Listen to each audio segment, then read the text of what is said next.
നമസ്കാരം. മോദി താൻ ദൈവമാണ്, അവതാരമാണ് എന്ന് പറഞ്ഞു എന്നൊക്കെയാണ് ഇപ്പോഴത്തെ പ്രചരണങ്ങൾ ശക്തമാകുന്നത്. മോദിക്കെതിരെ കിട്ടിയ ഒരു ആയുധം ഉപയോഗിക്കുകയാണ് അവർ എന്നാണ് അവരുടെ ഒരു തോന്നൽ. പക്ഷേ ഈ രാഹുൽ ഗാന്ധിയും ഇപ്പോൾ ശശി തരൂരും പറഞ്ഞിരിക്കുന്നത്, ശശി തരൂർ പറഞ്ഞിരിക്കുന്നത് കേട്ടപ്പോൾ എനിക്ക് ചിരിയാണ് വരുന്നത്. അദ്ദേഹം ഒരു ദൈവമാണെങ്കിൽ എങ്ങനെ അദ്ദേഹത്തിലൂടെ മത്സരിക്കാനൊക്കും, അതുകൊണ്ട് തിരഞ്ഞെടുപ്പ് കമ്മീഷൻ അദ്ദേഹത്തിനെ അയോഗ്യനാക്കണം എന്ന തരത്തിലാണ് ശശി തരൂർ, ഇത്രയും വിവരവും വിദ്യാഭ്യാസവും ഒക്കെ ഉള്ള വലിയ ഒരു ദേശീയ പൗരനാണെന്നൊക്കെ പറയുന്ന വ്യക്തി പറഞ്ഞിരിക്കുന്നത്. മോദി എന്താണ് പറഞ്ഞത്? മോദി പറഞ്ഞതിൽ എന്താണ് കുഴപ്പമുള്ളത്? ഞാൻ ആലോചിച്ചിട്ട് മോദി പറഞ്ഞതിൽ എന്ത് കുഴപ്പമുണ്ടെന്ന് എനിക്ക് തോന്നുന്നില്ല. കാരണം മോദി വിശ്വസിക്കുന്ന ഒരു വിശ്വാസ പ്രമാണമുണ്ട്. ആ വിശ്വാസ പ്രമാണത്തിന്റെ അടിസ്ഥാനത്തിൽ മാത്രമാണ് മോദി ആ അഭിപ്രായം പറഞ്ഞിരിക്കുന്നത്. ഒരിക്കലും താൻ ഒരു ദിവ്യനാണെന്നോ താൻ ഒരു ദൈവമാണെന്നോ അദ്ദേഹം പറഞ്ഞിട്ടില്ല. നമ്മുടെ നാട്ടില് ആരെ എടുത്തു നോക്കിയാലും നമ്മൾ പ്രേക്ഷകരൊന്ന് വിലയിരുത്തുക. നമ്മുടെ നാട്ടിലെ പല പ്രമുഖരായ പല കഴിവുള്ള പല ആൾക്കാരുമുണ്ട്. ഡെഡിക്കേറ്റീവായിട്ട് അവർ നിൽക്കുന്ന മേഖലയിൽ ഡെഡിക്കേറ്റീവായിട്ട് ആത്മസമർപ്പണത്തോടെ നിൽക്കുന്നവരുണ്ട്. അത് ഗായകരാകാം, അഭിനേതാക്കളാകാം, അല്ലെങ്കിൽ സാഹിത്യ രചനയുള്ള എഴുത്തുകാരാകാം, അല്ലെങ്കിൽ സ്പോർട്സ് ഐറ്റത്തിൽ സ്പോർട്സ് മേഖലയിൽ ശക്തമായി നിൽക്കുന്നവരാ. ഏത് മേഖലയിലായിരുന്നാലും അവർ നിൽക്കുന്ന മേഖലയിൽ വളരെ ഡെഡിക്കേറ്റീവായിട്ട് ആത്മസമർപ്പണത്തോട് നിൽക്കുന്നവരെ നമ്മൾ കേട്ടിട്ടുണ്ടല്ലോ ഇതിനു മുമ്പ്. അവർ പറയുന്നത് എന്താണ്? ഇപ്പോൾ നല്ല ഓട്ടത്തിൽ ജയിച്ചു വന്നാലും പറയുന്നത്, എനിക്ക് ആ സമയത്ത് വല്ലാതൊരു കരുത്ത് തോന്നി, അതുകൊണ്ട് എനിക്കപ്പോൾ ദൈവം എനിക്കൊരു ശക്തി തന്നു. ആ ശക്തി എന്നോട് ദൈവം പറഞ്ഞു, നിനക്കിപ്പോൾ ജയിക്കാനുള്ളതാണ്, നീ ഓടിക്കോ, അതുകൊണ്ട് നീ ജയിക്കും എന്ന് പറഞ്ഞു. ആ ധൈര്യത്തിലാണ് ഞാൻ ഓടിയത്. എന്നെ ജയിപ്പിച്ചത്, എന്നെ ഓടിച്ചത്, ഞാൻ ജയിച്ചത് എൻ്റെ കഴിവ് മാത്രമല്ല, ദൈവത്തിൻ്റെ ഒരു വരദാനമാണ്, ദൈവത്തിൻ്റെ അനുഗ്രഹമാണെന്ന് എത്രയോ സ്പോർട്സ് താരങ്ങൾ ഈ ഒളിമ്പിക്സ് മത്സരത്തിൽ പോയിട്ട് അവർ പറഞ്ഞിട്ടുണ്ട്, നമ്മൾ കേട്ടിട്ടുണ്ട്. യേശുദാസ് പറഞ്ഞിട്ടില്ലേ, അല്ലെങ്കിൽ ജയചന്ദ്രൻ പറഞ്ഞിട്ടില്ലേ, ചിത്ര പറഞ്ഞിട്ടില്ലേ, ഇതെല്ലാം ദൈവത്തിന്റെ അനുഗ്രഹമാണ്, ഞാൻ അങ്ങനെ അങ്ങ് ചെയ്യുന്നതേ ഉള്ളൂ, ദൈവം എന്നെ കൊണ്ട് ചെയ്യിപ്പിക്കുന്നു, ദൈവം എനിക്ക് ആ ഒരു കഴിവ് തന്നിരിക്കുന്നു, എന്നോട് പാടാൻ പറയുന്നു, അങ്ങനെ പറയുന്നു. എന്നാൽ നമുക്ക് അറിയാമല്ലോ, നമ്മൾ കേട്ടിട്ടുള്ളതാണല്ലോ,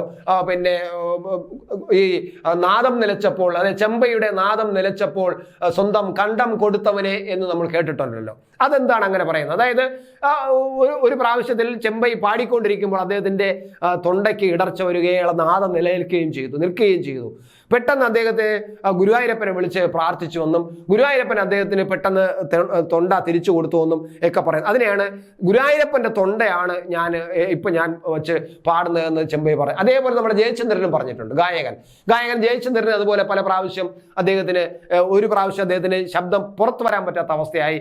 അദ്ദേഹം ഗുരുവായൂർ രീതിയിൽ ഗുരുവായൂരപ്പനെ പ്രാർത്ഥിക്കുകയും അവിടെ നിന്ന് കിട്ടിയ ചില നിർദ്ദേശങ്ങൾ അനുസരിച്ച് പ്രവർത്തിക്കുകയും ചെയ്തതിന്റെ ഭാഗമായിട്ട് അദ്ദേഹത്തിന് പാടാൻ. അപ്പം പറഞ്ഞു, ഞാൻ ഈ പാടുന്ന ഇപ്പോൾ ഞാനല്ല, ഗുരുവായൂരപ്പനാണെന്നാണ്.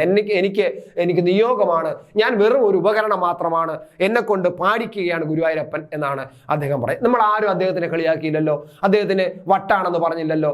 അതല്ലെങ്കിൽ ചെമ്പൈക്ക് നാദം കൊടുത്തിട്ട് ചെമ്പയുടെ കണ്ടം കൊടുത്തത് ഗുരുവായൂരപ്പനാണെന്ന് പറഞ്ഞപ്പോൾ ദൈവത്തിന്റെ തൊണ്ട വെച്ചാണ് ഞാനിപ്പോൾ പാടുന്നതെന്ന് പിന്നീട് ചെമ്പൈ പറഞ്ഞപ്പോൾ ആരും അദ്ദേഹത്തിനെ കളിയാക്കിയില്ലല്ലോ. അപ്പോൾ മാത്രമല്ല, ഗീതയിൽ പറയുന്നത് എന്താണ്? ഗീതയിൽ നമുക്ക് ഗീത എന്ന് പറയുന്ന ഭൗതികഗീത വിശ്വസിക്കുകയും ഭൗതികഗീതയുടെ പ്രമാണങ്ങളെ വിശ്വസിക്കുകയും ചെയ്യുന്ന ഒരു തത്വസംഹിതയിലാണ് മോദി പോകുന്നതും ജീവിക്കുന്നതും. അപ്പൊ സ്വാഭാവികമായിട്ടും മോദിക്ക് ഭൗതികഗീതയിലെ വചനങ്ങളൊക്കെ അദ്ദേഹത്തിന്റെ ജീവിതത്തിൽ, ചര്യകളിൽ അദ്ദേഹം പ്രയോഗിക്കുകയും ഉപയോഗിക്കുകയും ചെയ്യുന്നതാണ്. അതിന്റെ ഭാഗമായിട്ട് ഗീതയിൽ പറയുന്നത്, ടോട്ടലായിട്ട് നമ്മൾ എടുത്തു കഴിഞ്ഞാൽ ഗീതയിൽ പറയുന്നത്, ഈ അർജുനോട് ശ്രീകൃഷ്ണൻ പറയുന്നുണ്ട്, ഇത് നീ ഈ ചെയ്യുന്നതെല്ലാം, നീ ചെയ്യുന്ന യുദ്ധങ്ങളും നീ ജയിക്കുന്നതും നീ ചെയ്യുന്നതെല്ലാം നീയല്ല ചെയ്യുന്നത്, പകരം ചെയ്യുന്നത് ഞാനാണ്, നീ വെറും ഒരു ഉപകരണമാണ് എന്നാണ് ഭഗവാൻ ശ്രീകൃഷ്ണൻ ഗീതയിൽ പറയുന്നത്. അദ്ദേഹം പറയുന്നത്, ഞാൻ ഭഗവാനാണ്, അതുകൊണ്ട് ഞാനാണ് ഇതെല്ലാം ചെയ്യുന്നത്, പക്ഷെ നീ വെറും ഉപകരണം മാത്രമാണ്.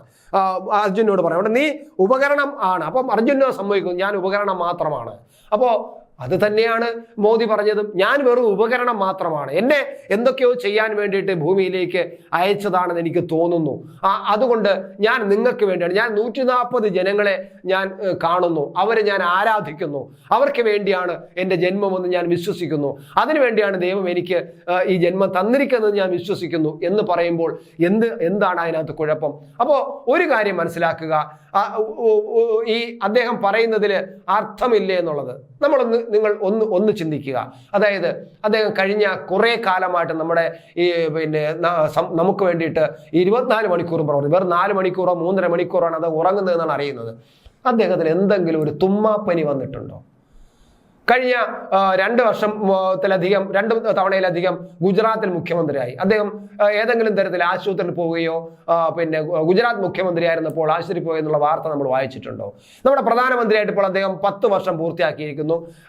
നമ്മൾ ഇതുവരെയായിട്ടും ഈ പ്രധാനമന്ത്രിയായിട്ട് അദ്ദേഹത്തിന് ജലദോഷം വന്ന് 2 ദിവസം ഓഫീസിൽ വന്നില്ല, അദ്ദേഹം ആശുപത്രിയിലാണ്, അദ്ദേഹത്തിന് ചികിത്സയിലാണ് എന്ന് നമ്മൾ കേട്ടിട്ടുണ്ടോ? എന്തുകൊണ്ടാണ്? ദൈവം അദ്ദേഹത്തിന് ഒരു പവർ കൊടുത്തിരിക്കുന്നത് കൊണ്ടല്ലേ, ഒരു ശക്തി കൊടുത്തിരിക്കുന്നത് കൊണ്ടല്ലേ. ആ ശക്തി എനിക്ക് തന്നിരിക്കുന്നു എന്ന് എന്തുകൊണ്ടാണ് മോദിക്ക് പറഞ്ഞുകൂടാത്തത്? അപ്പോൾ ആ മോദി അത് പറയുമ്പോൾ ഈ നാടൻ ഭാഷയെ പറഞ്ഞ വിവരം കെട്ടവരായ ഈ രാഹുൽ ഗാന്ധിയും ഈ കെജ്രിവാളും ഈ ശശി തരൂർക്ക് അതിനെന്തോ വല്ലാതെ ഉയർത്തിക്കണം. അവർ ഡെഡിക്കേറ്റീവ് അല്ല. കാരണം ഭാരത ചിന്ത അനുസരിച്ചിട്ട്, ഭാരതത്തിൻ്റെ പൈതൃകം അനുസരിച്ചിട്ട്, അതിൻ്റെ തത്വസംഹിത അനുസരിച്ചിട്ട് ദൈവം ആണ് എല്ലാത്തിനും കാരണമെന്ന് വിശ്വസിക്കുന്നു.